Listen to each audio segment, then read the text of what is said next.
If I have a baby now, it's a geriatric pregnancy. If I freeze my sperm, We often talk about the male loneliness crisis. Flip side of that is the female horniness epidemic. Hello, everybody, and welcome to Boy Problems. Nick, yeah. you're back. What's up? I'm back. Okay, so I want to start today's episode by talking about a really important topic that is really important to me, which is sperm health. Okay. How often do you think about your sperm health, Nick? Not often. Has that ever occurred to you? Do you ever make decisions based on like, oh, this was good for my fertility or like bad for my fertility? No, never. I did just see like a thing in GQ though, talking about guys who are trying to like increase their load.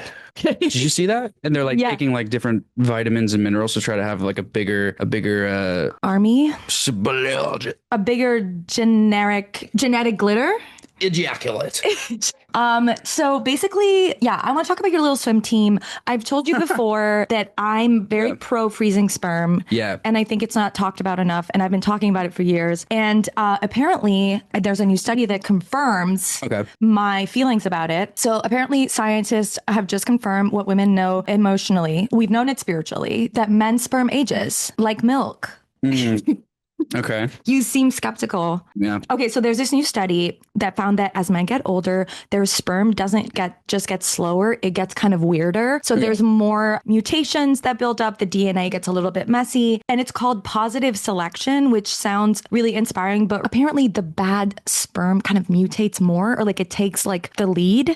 And so past your 30s, there starts to be more of the bad sperm. And so you guys have a biological clock. How do they know that though? And what are the consequences? There's more mutations in your sperm's DNA, and therefore it can lead to more complications and like what? I mean, all kinds of different chromosomal abnormalities. It can lead to like miscarriages. It can lead to autistic children. It can lead to, which we don't say is good or bad, but those kinds of mutations lead to fetal abnormality. And so it's sort of the idea that it's very known, right, that women have a biological clock because women stop being able to have kids, right? Like after the age of 35, the health, whatever, people are going to be mad that I'm saying this, but it is true. I froze my eggs. I know the quality. It's not to say that like there's no good eggs left, but definitely the quality and the quantity diminishes after 35. Whereas for men, they can like make sperm basically forever, but I think it's not talked about the way that men also have a biological clock. And although they could be fathers until, their late 60s, 70s, it can be more dangerous or can lead to more complications. Based on one study? No, many studies. Oh my God, no, many studies. Oh, really? Yeah. I wrote this Substack in 2022 because I went on a date with a guy that year who started a company called Legacy that helps men freeze their sperm and make it more accessible and like help with education, because basically he was on a work trip and he had bought a bunch of hot drinks for his colleagues and him, and he was like holding them in the front seat of the car. And then there was like a big, not a crash, but like almost. And then all of the hot drinks went on his precious jewels, crown jewels, family jewels, whatever you want to call it. And then he didn't lose the ability to have children. But in that moment, he was like, wait, like, how come there's nothing for me to preserve my fertility right now, or that it's not as widely available as it is for women with freezing eggs? And so he started this company, and then we spent the whole date talking about sperm health. And then I went down a rabbit hole. So first of all, pregnancy rates decrease with paternal age. So men will generally see a 52% decrease in fertility rate between the ages of 30s to their late 30s. And then it takes longer to conceive. There's more miscarriage risks. So pregnancy loss actually increases by 27% in fathers who are 35 and older. There's adverse pregnancy outcomes, right? Like random mutation in a man's sperm can pile up over the years, and then they pass on that genetic mutation to the child. Why do you think that we don't think about men as having a biological clock? Is that scary? Yeah. I don't know. I mean, I think that's like information that I actually did not know. Wow. So I think that's number one, is that people don't talk about that. I mean, also just the fact biologically that older men can impregnate people, whether or not you think it's good sperm or not. That's true. That's just the fact. Yes. So people are not as concerned about that or thinking about that. I think those are honestly the two reasons. That because you can just go and go and go. Yeah. I think that's probably why. Yeah. And I think women's bodies are like female youth is more put on a pedestal than male youth. And so I think think it goes with it that we pay more attention to the way that women age and stuff like that compared to men. But I think you should freeze your sperm, Nick. How old are you? Why? Because it's great now. Do you want kids? Yeah, but I mean, maybe eventually, but like what?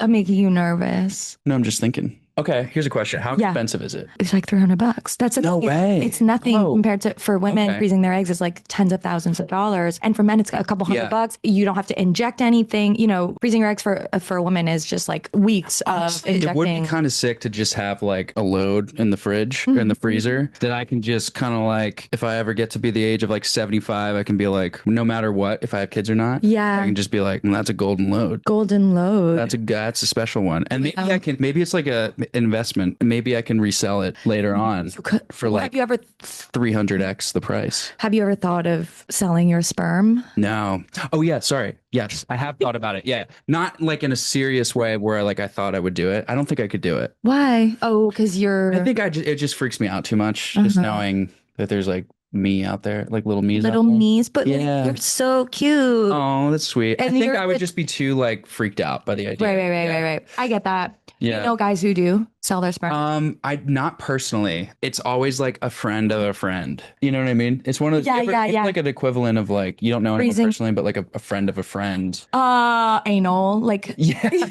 don't know anyone. It's actually so funny.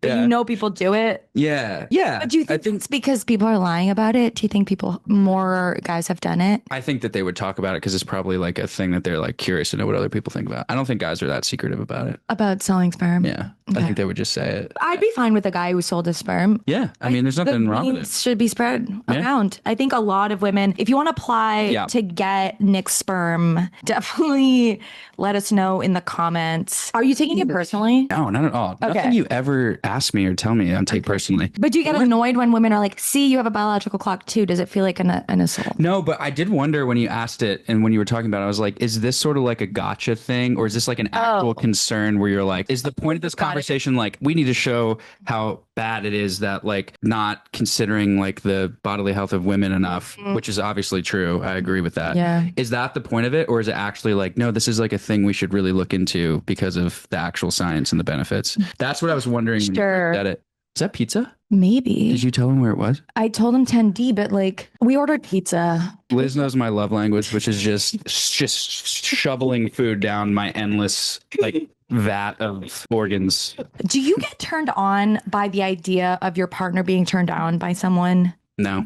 It doesn't really do anything. If they're like really like, oh my God, I'm in love with that, it'll be like, ugh. Oh, you like it? But I'd be like, oh. Because I talk to some people who are poly and they say that I'm obviously not all, hashtag not all poly, but some, my friend who is, I know, my friend who's poly says that she likes the idea of him being turned on by someone else and like the idea of him having sex with someone else. There's a name for that. That's the thing. No, there's like a very specific name. Nope. It's a type of like physical thing. It's a real thing. I forget what it's called. We have gone on so many tangents. I'm sorry. We're going to create a parking lot. Okay. So let's close the biological clock question. I think that is such a great point. I think that very often when there's new data that's talking about male fertility, which I think is wonderful that we're researching it, it can turn into this discourse of like, see, men are the ones that have a biological clock. See, men are the ones who are causing miscarriages. And I think it's coming from a place of frustration that women have. I mean, and I understood it very personally when if I have a baby now, it's a geriatric pregnancy, which is so nuts. And I have always said, if you call what have a geriatric pregnancy, then the guy who is over the age of 35 who impregnates me should be a geriatric ejaculation. I think we have to be on equal terms here and acknowledge both genders have a biological clock. The study came out, and I didn't know that it came out, but I saw all this TikTok discourse. There was like, see, women's bodies don't age and women's bodies eggs, and like as if that's not a reality, which again, I know it is, being the age that I am. And I was confused. I was like, oh, is there a study that showed that women actually, don't. And I was like, oh, people are taking the study and then turning into sort of a political thing. It's men's reproductive health. Well, aside from the fact of like getting older will naturally decrease your sperm quality, there should be more discourse about what's ruining our sperm count now and our quality of sperm now. Phones and pockets, they're saying. I know there's rumors. Microplastics, water bottles. I read this article that was just like all the plastic shit that you heat up that you then ingest. Yeah.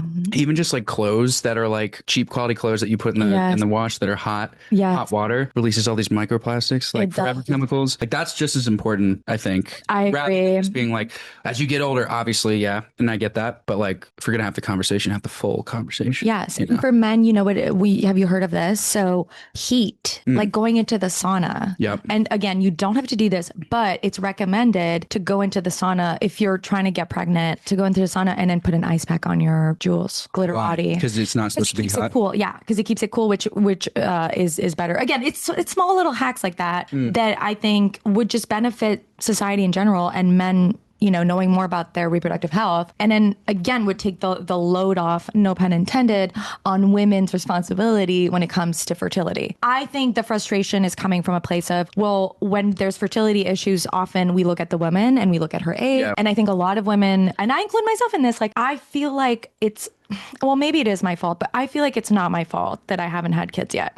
Well, is it my fault? It's not your fault. What are you talking about? I feel like, what do you mean fault? I could have prioritized it more and maybe I wouldn't be in the situation that I'm in. But at the same time, I think it's harder to have children earlier because of the economy and because of so many different, you know, factors. There's been a lot of instability and dating is a fucking nightmare. And so I think that it's become harder. I think a lot of people actually want to have families younger, but can't. Yeah. And part of that is climate change, which again is affecting people's sperm and women's ovaries. They found microplastics in a woman's ovary, like for the first time recently. Yeah, it's pretty concerning. It's literally in every part of our body. Yeah. Well, why'd you say, hopefully it's not my fault? Like, what's the feeling there? I know I'm not supposed to say this, but I wish I had prioritized. Why not? Someone's going to clip this when I'm like, and be like, see this ugly feminist, like regrets being a feminist, but essentially. So the person's blind, the person you're talking about?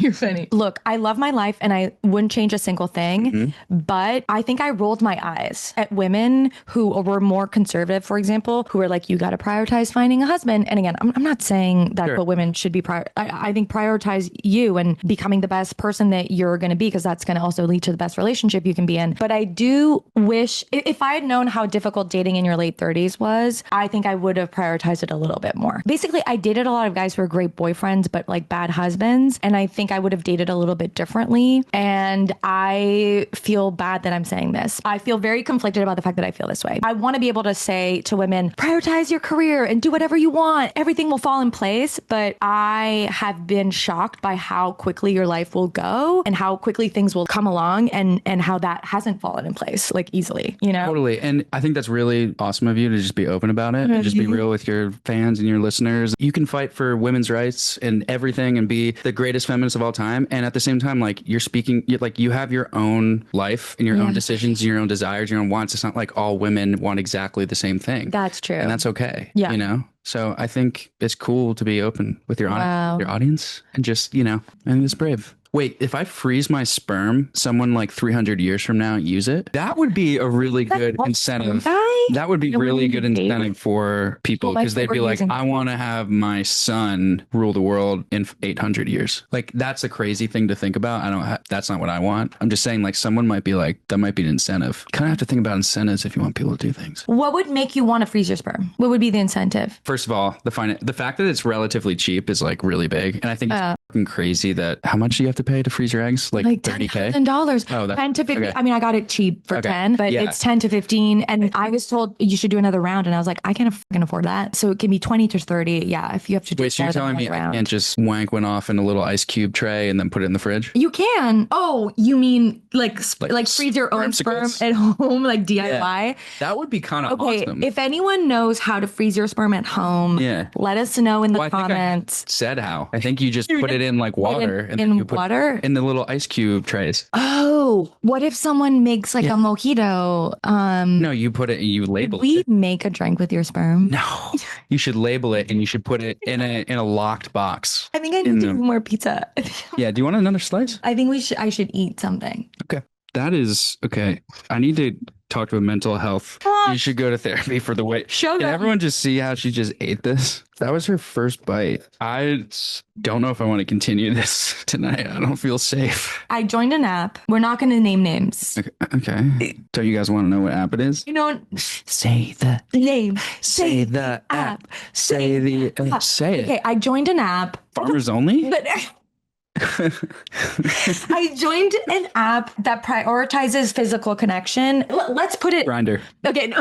Well, Grindr for straight people. Basically, I was flashing out over this date that didn't work out. The lady? Okay. And I was with all of my girlfriends and my roommate, and we were watching Love is Blind, which we have to get into later in the episode. And I said, I just want a cuddle buddy. Like, I just want a warm body to go to bed with. And I don't need to be dating right now. I don't need to, it's I need to take a kind of a breather from it. And they were like, you should join this app. It's very much like focused on all kinds of different arrangements. Totally. Yeah. I've actually heard that about that app. You have? Yeah. Have you used it?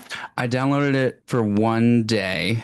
You're not going to like this either. Tell me. Oh, it was probably 2 or 3 years ago. I downloaded it for one day. I literally swiped for 15 minutes. I was not attracted to one person. Yeah. I think your thesis is unfortunately probably correct because even as I was swiping on this app with the sole purpose of finding a cuddle buddy, I was less interested in the people who only wanted physical contact and the people who wanted emotional. I was like, ooh, and I was like, no, you're here for just the physical. It's really hard for me not to be primed to, even if I'm rationally seeking a short-term connection that's purely physical, I'm still, I don't know, it's hard to deprogram myself. No, I understand. I hear you. I think that's normal. I think a lot of people probably experience that, a lot of women especially. And I think that, like you're saying to yourself, I only want this and this is what I want. But what I think and I'm just constipating here.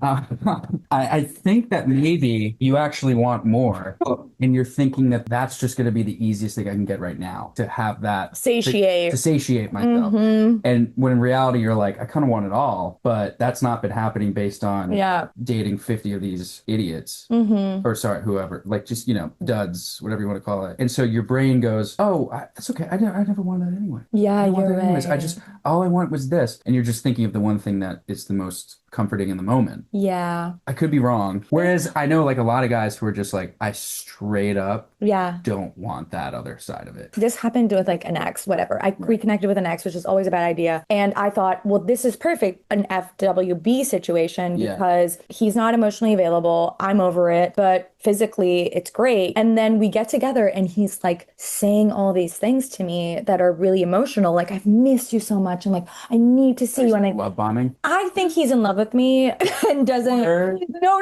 But I do think he wants to be able to be with me, but he can't. How recent of an ex is this?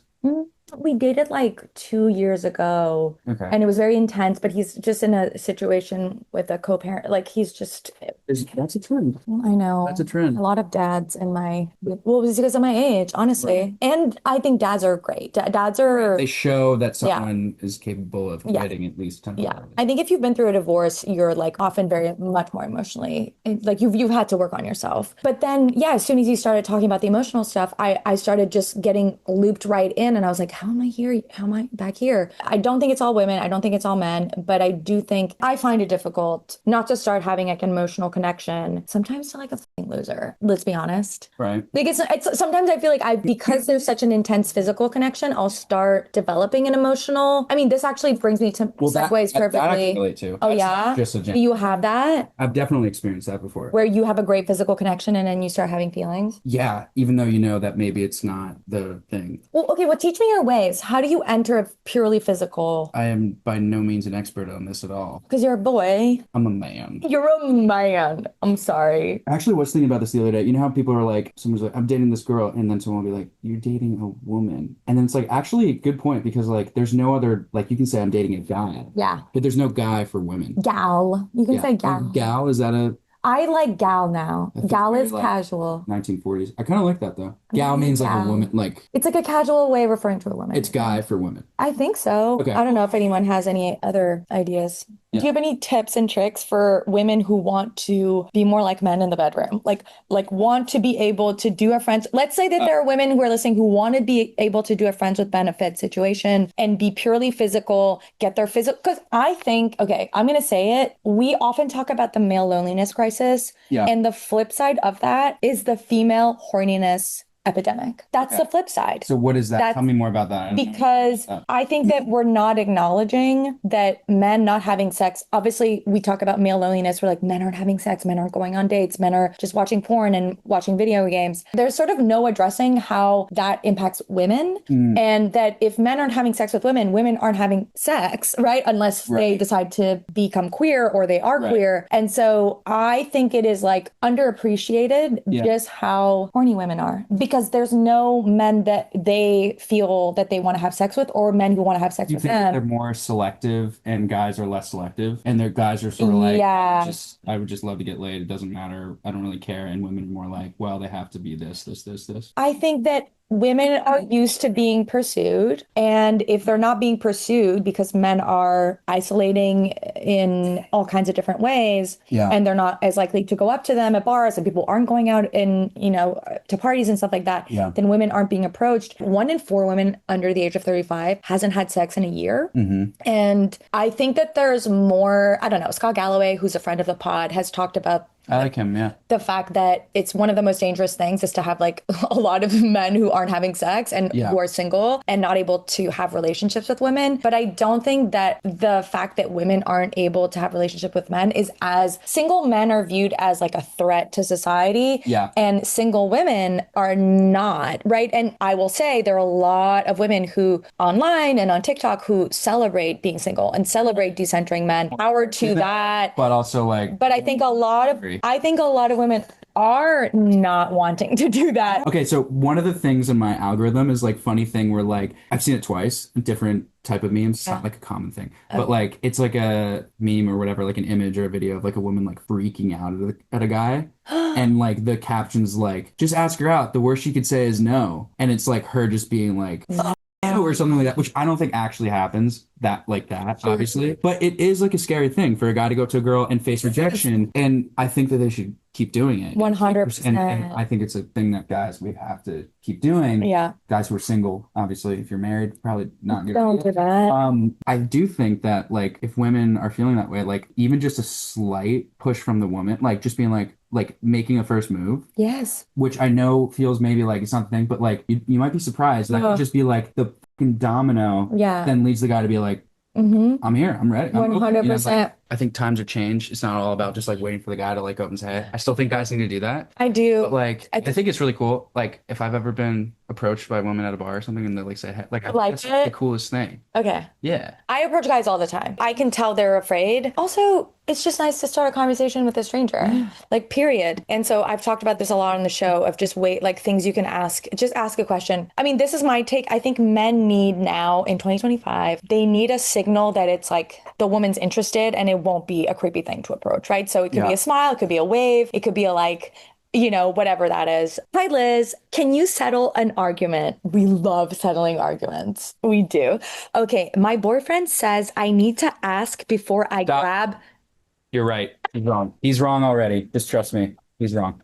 My boyfriend says I need to ask before I grab his cereal. If we're sharing a life and living together, I don't feel like I should have to ask to grab some cereal. For the record, it wasn't the last bowl. There was plenty left, but I really felt like this is his OCD and he's being really controlling. I grew up in a house where everything was shared and families shouldn't have to ask each other about eating food that's in the house. I feel like it's a red flag and gives me major ick. I don't know how to explain it to him that it hurts my feelings that if he wants me to ask before I grab his cereal. If there is food at home, it should be communal. What should I do? Please help. Yeah, I would feel weird about that too. I mean, I don't think that's like a guy-girl thing. Like, maybe it is sort of like a territorial. I don't think it's that. I think it's an OCD thing. I have OCD. Yeah, tell us. You do too. I do too. I don't have that kind of OCD. Yeah, it sounds sort of just like it's not that big of a deal. It's making a bigger deal out of it than it is. So I lived with my ex-boyfriend. We shared everything. There was like no separation between food in our place, but I would get annoyed when he would like finish the almond milk and I would go to make myself a bowl in the morning or pour myself a coffee and there was just no more almond milk in the morning. That was a thing of if you finish it, you know, to replenish it, but I don't think this is what's happening here. But maybe he's getting nervous. If it is OCD, right? I need to be able to predict that this is going to be the way that I expect it to be. And that's a different situation than him just being like kind of selfish, right? Or territorial. This is my diet. And you know, like guys are obsessed with their regimen, macros and protein. Right. Maybe it is something like that. In which case just like buy 2 boxes. Buy 2 boxes. I think that's a little thing. And if it's going to cause a big deal, then there needs to be a larger conversation so that those little things don't happen. Yeah. That don't matter. You can circumvent them. Like if he's like, I really need this cereal every single day, then he should buy himself a box of it. Buy himself a box. And then there's a communal box. Just so you know, like this is like my favorite thing and I need to eat it every single day. Yeah. If you want it, we'll just get another box. Yeah, I think it shouldn't be like a weird, like, you're not allowed to have what I have. And ask before you grab his cereal. I think that's a little inappropriate. I mean, even if we weren't living together, I think that would make me feel like bad for doing something or like that somehow there's like a separation between his things and my things. And I think when you're in a relationship, you want to feel that. I mean, not that each person can have their own private space or whatever, but what's yours is mine and what yours is. Like, I feel that way even with friends. Yeah, so, same.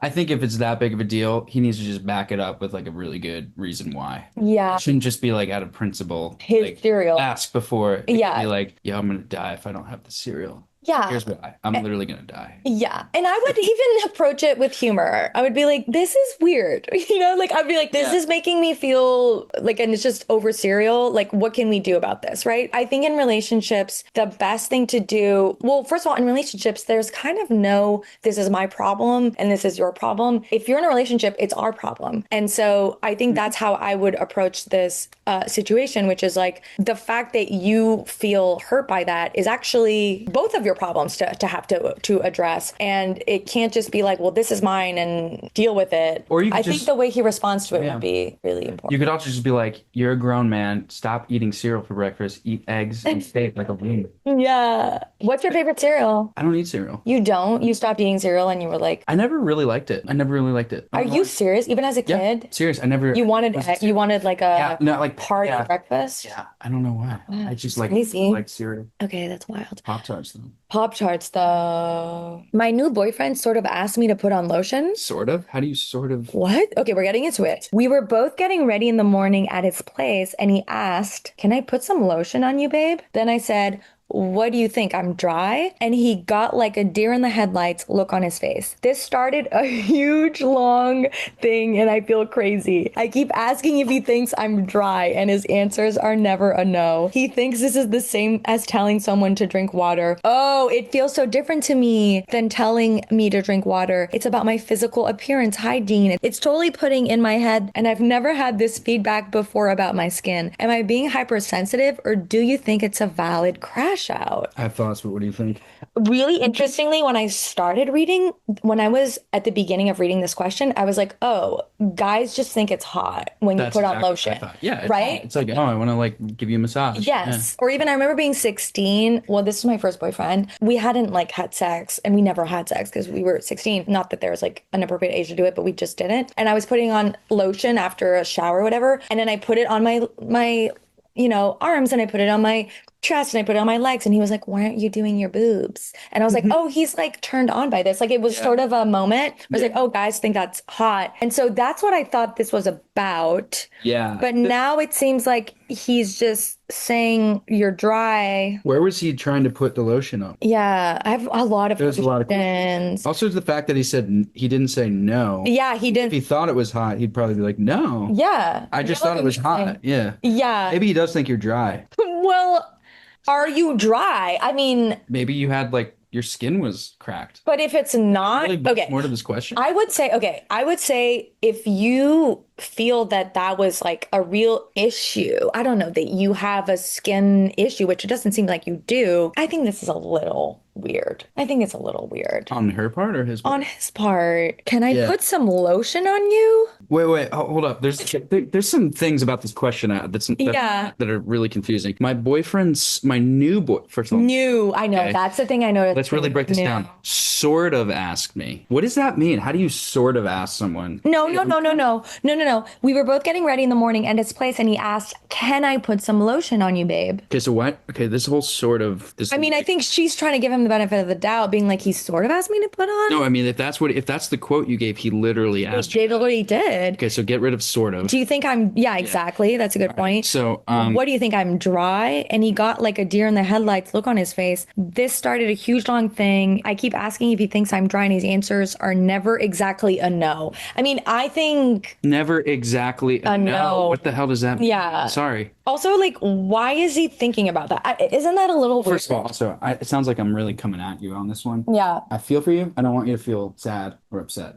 So I just want you to know that. No. This question is confusing, though, because sort of, I don't understand that. Well, I think she's gaslighting herself. I think she's gaslighting. This is what women do. Interesting. And I was going to bring up the Love is Blind season, which I think there's a lot of female gaslighting happening. And by that, I mean boyfriend blindness, where you don't realize that the guy you're dating is like not the right fit and you're just fighting. And I do this all the time. I almost ignore reality because I am so committed to the idea that I have about a guy in my head that even when he contradicts that idea, I will gaslight myself and be like, no, like, oh, yeah, he's sort of asking me about the lotion thing, but it can't be because he thinks I'm dry. All the information that you're giving in your question does seem to suggest that he does. And that is like so weird to me. I don't think you're being hypersensitive. Am I being hypersensitive? If you had said he wanted to put lotion and then I said, what do you think, I'm dry? And he'd been like, no, I just want to put lotion on you. This would be a no-brainer. I would be like, you're crashing out. This guy is the interesting thing, he thinks this is the same as telling someone to drink water. Yeah, so he does think you're dry, whatever that means. I don't really understand where he's getting at. Yeah, I think this is a little strange. What's your name? Sally? She didn't tell us, but we can call her Sally. Sally, I think this is a little strange. When you said his answers are never exactly a no, I would like to actually know more about that. Yeah. You can DM me and tell me more DM Nick. What it means, because I just really don't know what that means. Never exactly a no. I don't like this because, again, he's not even being overt about, you look a little dry and I want to give you lotion. Like, so where on your body is he saying that you look dry? Is it your face? Yeah. Is it your shoulders? Are your shoulders flaky? And if they are, that's okay. Right. Maybe you do need lotion. It shouldn't also be his concern. Yeah, I feel like it's a weird thing to be focusing on early on in the relationship. So I think you are not being insensitive. Yes. Sorry. I think you are not being hypersensitive. I think this is a totally valid crash out. And I would just say this is something I talk about often because I've often been in this situation where I have trouble trusting myself sometimes because I have a tendency to overrule my own feelings and sort of give more importance to like keeping the relationship than getting a sense of like how I'm feeling about the relationship. And I would say tag it, be like, okay, he's being... Tag it? Tag it. Okay. And if you're watching on Spotify or YouTube, tag it. We're making a fist and we're holding it like when I was doing improv and like you just hold that idea. You're like, okay, that's a little, and whatever that feels to you, right? Is that a little bit controlling? Is that a little bit judgmental? Is that a little superficial? And you just tag it. And then next, if that comes up again, right, in a different context, you'll be like, oh, here is that characteristic again. And so I'm not being overly sensitive. This is pattern. And then it's really up to you. I am a bit of a late bloomer, and this is very vulnerable for me to share, but I am just a little confused about what to do in this situation. I have been seeing this guy for a few months and we just recently got physical. I revealed to him that he would be my first ever physical partner and beyond silly middle school boyfriends, my first relationship ever. Now I am 25, like I said, a late bloomer, and he is 6 years older and has had many relationships. I asked him how he felt about this and he told me he felt trapped and that he may not have pursued me had he known earlier, but he wrapped up by saying he knew it would take a while for things to feel good and that he thought it was worth the wait. I have lots of feelings, the chief among them being confusion, hurt, and just feeling like I'm a terrible person. Maybe this is something I should have made clear in our earlier dates. I guess I'm wondering, what do you think? The kind of mixed messies and what you would suggest I do moving forward. Thank you so much. I love you and your show. Okay, well, the first thing that I had the strongest reaction to was when he said he felt trapped. That to me is kind of fucked up. Yeah, that's weird. Because, like, first of all, you're playing victim. Like, you started seeing this nice girl, and she's, you know, new to the game in terms of dating, so to speak, or whatever you want to call it, late bloomer, and you like her, but then you realize she's not ready to do the things you want to do, so you feel trapped. Like, get the fuck out. Like, get the fuck up. Seriously, shut the fuck up. Talking about the guy, you, the girl. Sorry that this is happening to you. That's fucked up. Yeah.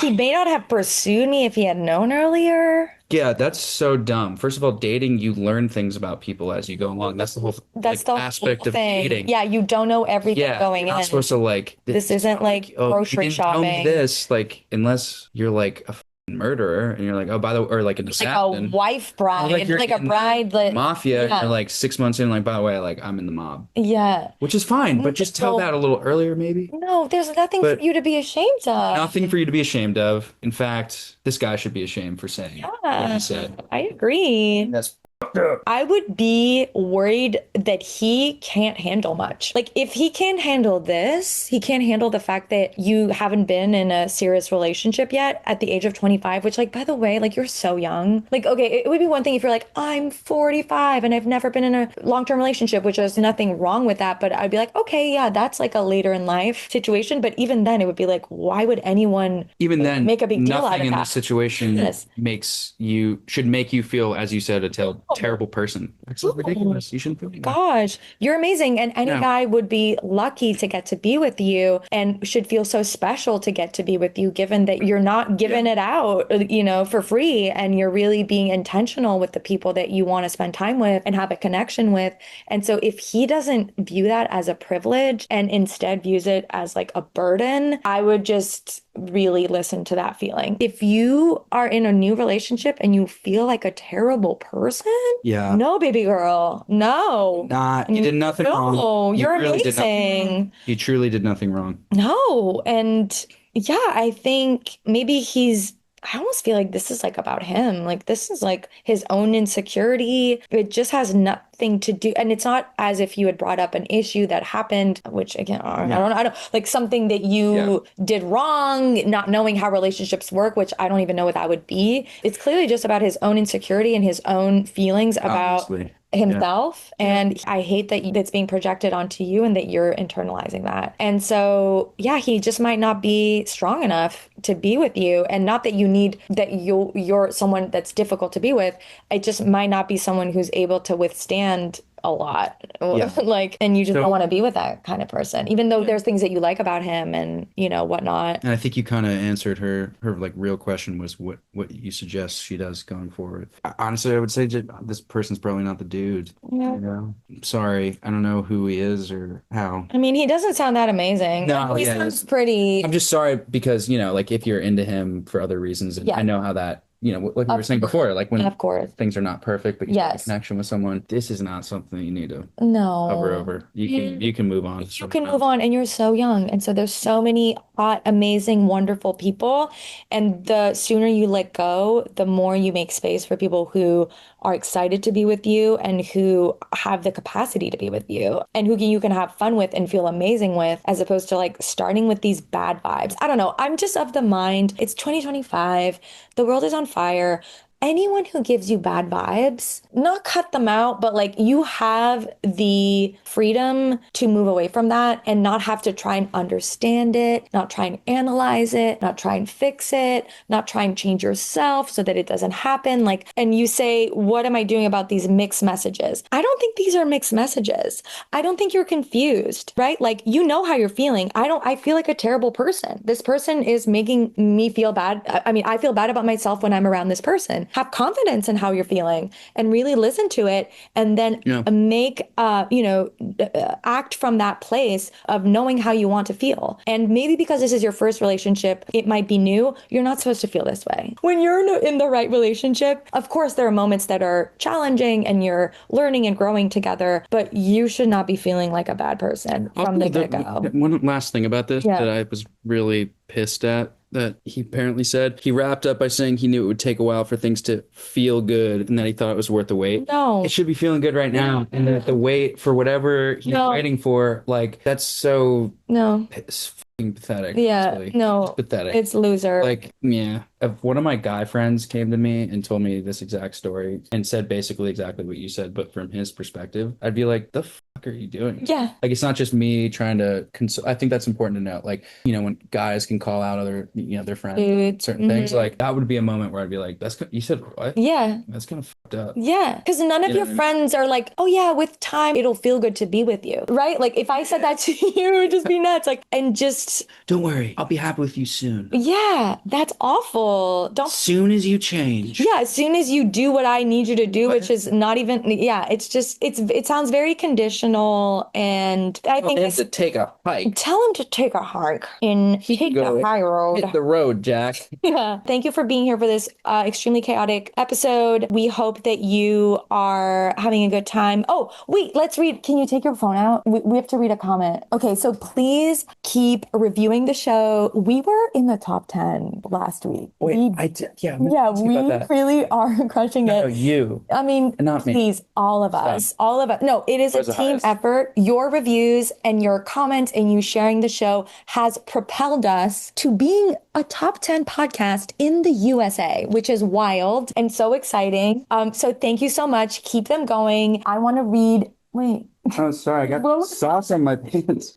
Nick has pizza sauce on his pants. Give us tips for getting pizza sauce out of pants. Zainab Sumra, I hope I'm saying that right, left a comment on our last episode that said, I've been waiting for you to talk about this because, it's the episode about how I went on a date with a girl. I've been waiting for you to talk about this because we usually need to guard against homophobia, but we don't get to hear these nuances about deciding to date women versus men in a realistic way. Cheering you on, Liz. You don't have to have it all figured out. Oh, that's really nice. So sweet. Yeah, that's such a nice thing. You don't have to figure it out. And I've appreciated all of your really, really beautiful... A lot of millennial bi women are in the boy problem squad. I don't know what we're going to call each other, our squad. If you have ideas, definitely put them in the comments.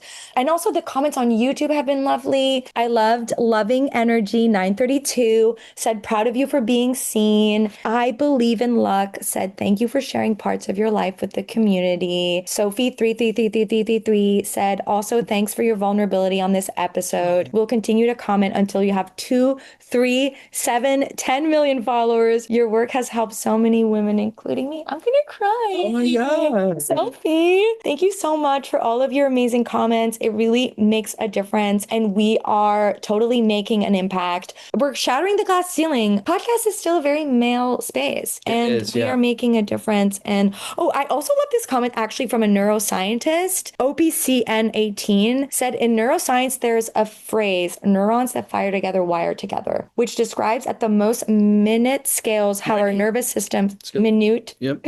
No, it's okay. Sorry. Which describes as the minute scales how our nervous systems develop and learn. But at the broader scale, it also describes how we learn and develop as a person. If you have always dated men who are a certain type, manly, successful, that creates a pathway in your nervous system, and new boyfriends are connecting to those things that worked for you about old boyfriends. Even if you find women sexually attractive, it may take a lot longer or may never happen for you to romantically attach because there really is a man-shaped hole in your nervous system. Yeah. I thought that was so interesting and such interesting insights. So I love all your comments. Thank you so much for leaving them. And we will see you next week on another, our episode of Hope Core on Friday is going to be really fun. We have Keely Hazel. It's kind of a date. It turns out to be a date. I know. You and Keely? Yeah, it's kind of... Do you guys smooch?